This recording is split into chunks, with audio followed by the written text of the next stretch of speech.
Баршаңызға қайырлы күн, менің оқырмандарым. Арнама қош келдіңіздер.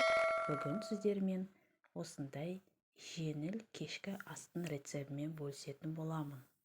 Тек қана ет пен көкөністерден бұқтырылған кешкі ас. Өте дәмді болып шығады. Міндетті түрде дайындап көріңіздер. Ол үшін бізге шамамен 700 грамдай сиыр еті керек болады. Етті алып, осындай үлкен бөліктерге бөліп, көбіктеп турап аламыз.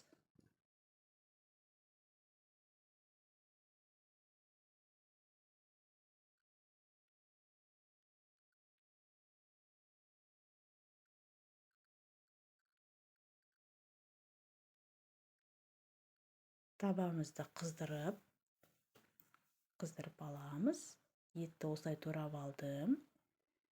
Майымызды қойып, май қайнағаннан кейін етті жуып, етімізді салып, 1-2 минуттай қуырамыз.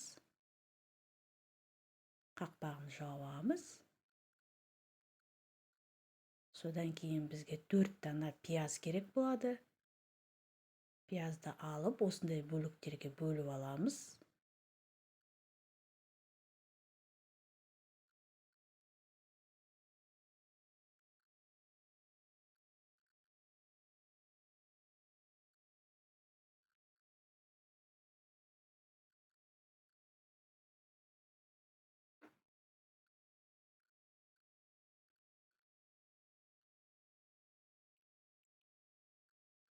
Қуырылып жатқан еттің үстіне салып, жақсылап араластырамыз.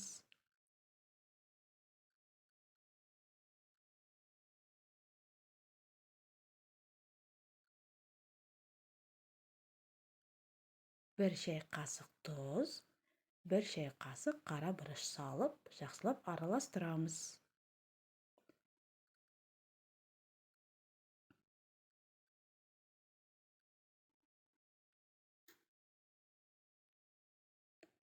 Қақпағын жауып, ары қарай қуырамыз 1-2 минуттай.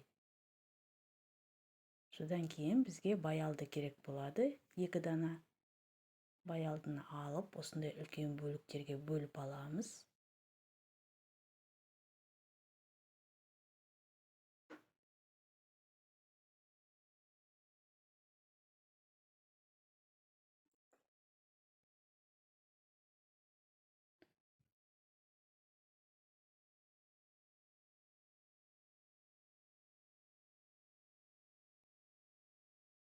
Осылай бөліп қойдым. Қуырылып жатқан еттің үстіне саламыз, жақсылап араластырамыз.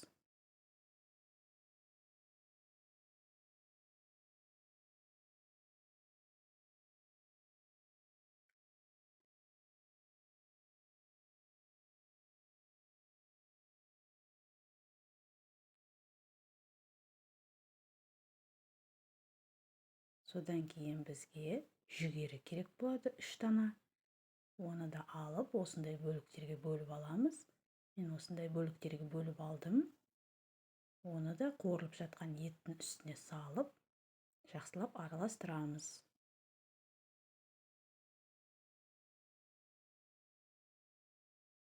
Содан кейін 100 грамдай фасолевый стружка керек болады.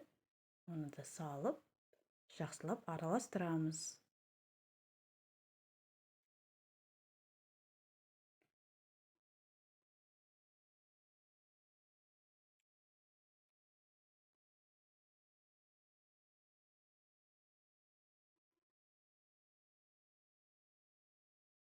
Содан кейін 4 дана қызанақ керек. Қызанақты алып, осындай үлкен бөліктерге бөліп,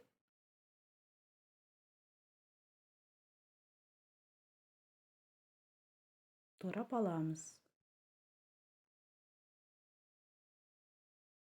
Дәл осылай бізге 2 дана болгар бұрышы керек болады. Болгар бұрышын жақсылап ішін тазалап, осындай бөліктерге бөліп,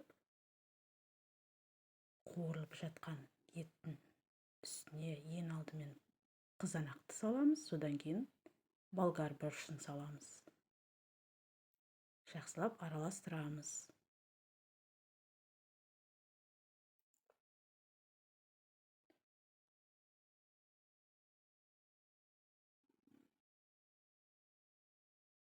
шамамен 200 граммдай петрушка керек болады. Оны да осындай бөліктерге бөліп аламыз.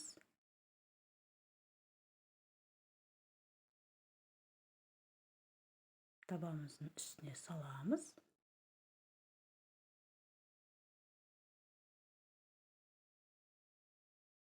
Жақсылап араластырамыз. Қайнап тұрған ыстық су керек болады, 300 граммдай. Суды құйып, баяу отта 2 сағаттай бұқтырып пісіреміз. Өте дәмді болып шығады. Назарларыңызға рахмет.